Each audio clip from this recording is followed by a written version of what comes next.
Estamos de volta com Conexão pela TV e pela Rádio Unicinos. Hoje, 2 de abril, é o Dia Mundial de Conscientização do Autismo.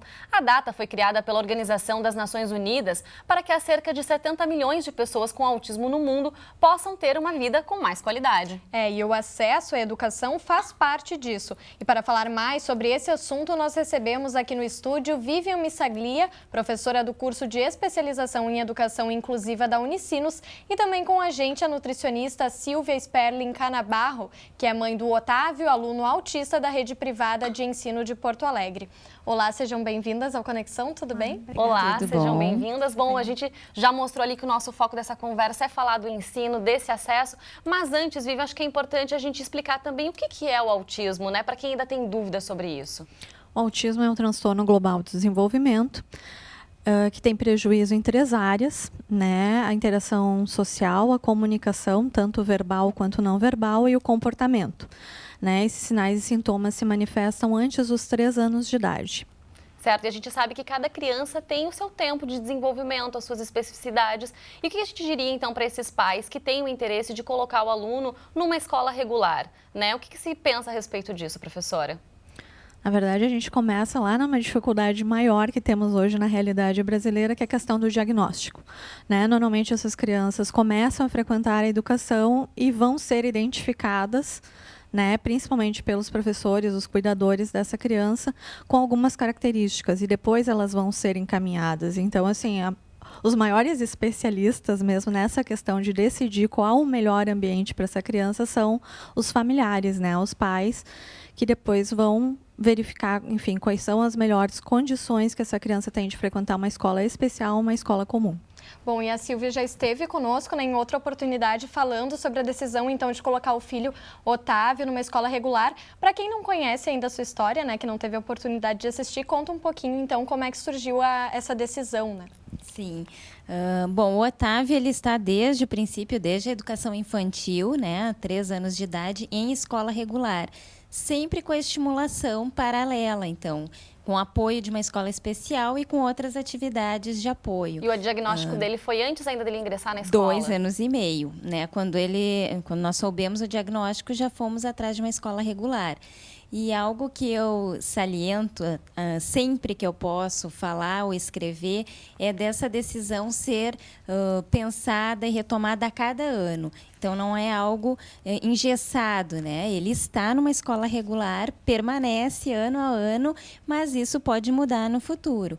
Então, a gente está sempre pensando no que está sendo feito de bom, se está sendo positivo. Até então, está sendo bem positivo. Ele está no 3º ano, é isso, né, Silvia? Está no 3º ano. E você também tomou a decisão de contratar uma pessoa para acompanhar o Otávio, então, durante as aulas. Explica um pouquinho isso para a gente. Eu acho que todas as famílias, né, de crianças com autismo, em um dado momento, precisam desse apoio de uma supervisora em sala de aula. Em algum momento é uma estagiária e, em alguns momentos, passa a ser uma pessoa com formação superior. Mas tem que ter esse apoio individualizado para que eles permaneçam e consigam fazer atividades e acompanhar, dentro do possível e à sua maneira, o currículo, né?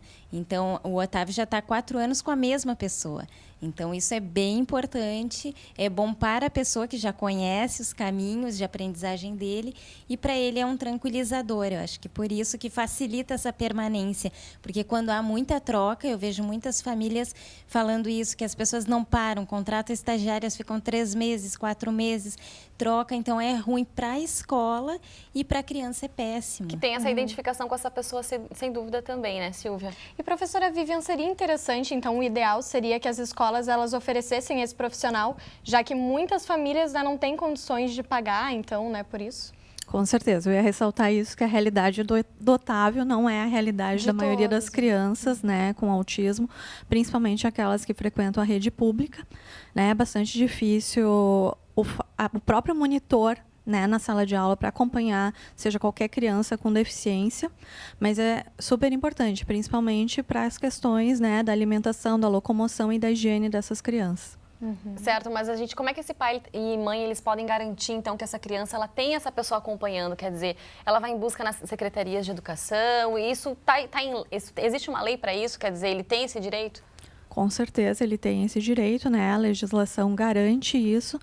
Só que muitas vezes os pais, os familiares têm que buscar esse direito através do Ministério Público. E que é um caminho bem complicado também, sem dúvida, né, professora? E também na formação desses profissionais, né? Como a Silvia ali também ressaltou, quer dizer, nesse início, de repente, pode ser uma estagiária, mas alguém que já tem contato com esse tipo de assunto. E também é importante que tenha uma formação específica. Isso também existe essa dificuldade, né, de encontrar pessoas que estejam realmente capacitadas, preparadas para atender as necessidades dessas crianças.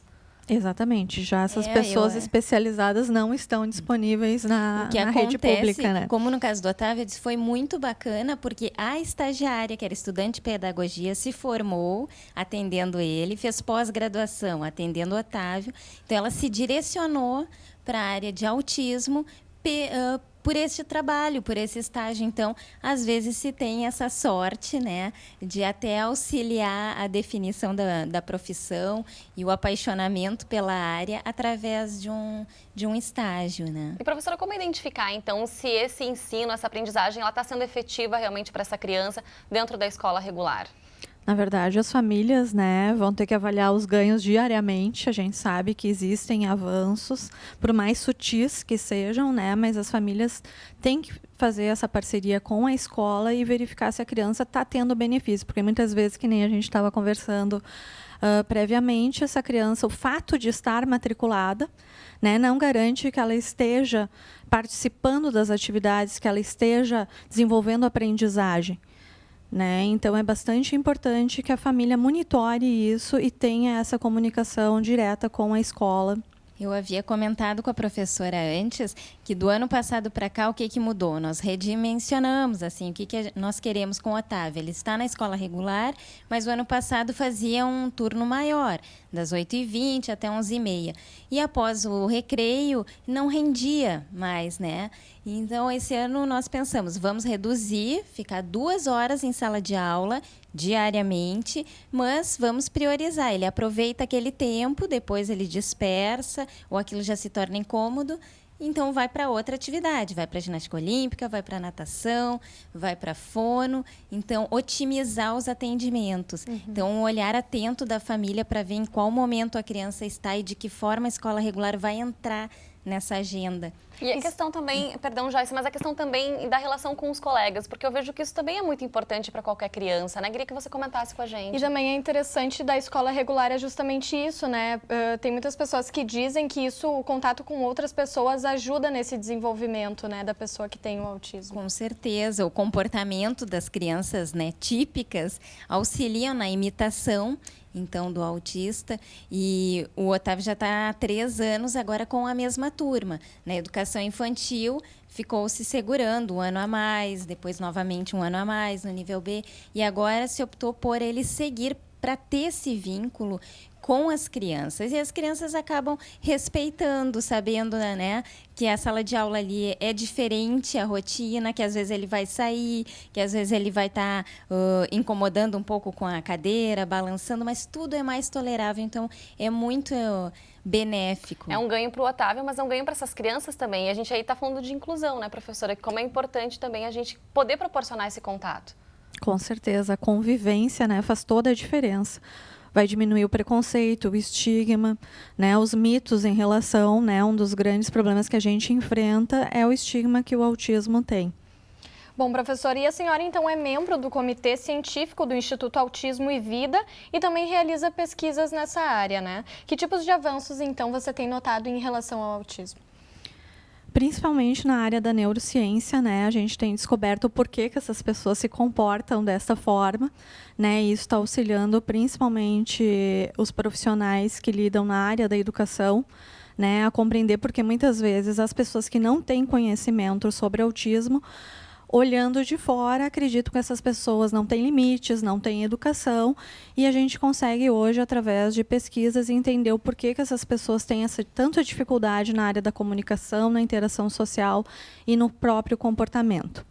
Certo, e a gente quer saber da Silvia, daqui pra frente, quer dizer, você disse que, enfim, as coisas podem mudar realmente, você tem que optar em tirar o Otávio da escola. Isso existe, quer dizer, você tá nessa experiência junto com ele para que realmente seja efetivo. Sim, aberta, né, a tá atenta ao que vem se passando, se está sendo positivo para ele e para as outras crianças, eu sempre falo, para a turma, né, tem que ser bom para todos os lados, né. Legal, e Silvia, você também alimenta um blog, né, que a gente já falou também na outra oportunidade sobre ele, que é legal porque a Silvia, ela coloca ali as angústias, né, Silvia, as conquistas do Otávio. A gente mostrou umas imagens para quem está nos acompanhando pela TV anteriormente do blog.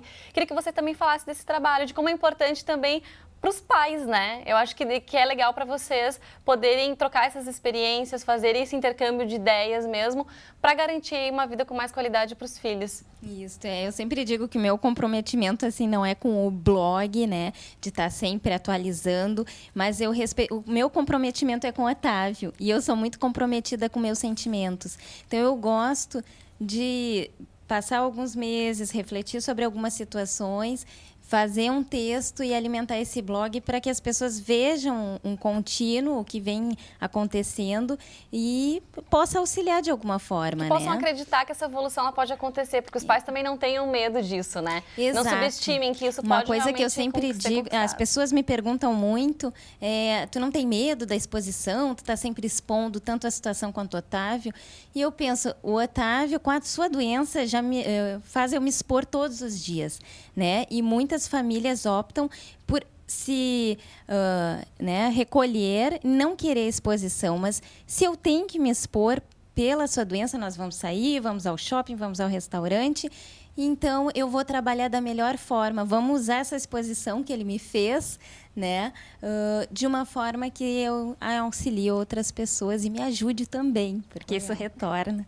Bom, e quem ficou então com vontade de conhecer mais o blog, né, o endereço é autismo-em poucas palavras.blogspot.com.br. Vale a pena conferir, tem ali uns textos muito bonitos. Parabéns pelo trabalho também, Silvia, que você faz, que deve ajudar e muitas outras pessoas, com certeza. Valeu. Muito obrigada pela presença de vocês e pelas informações. Até a próxima. Obrigada.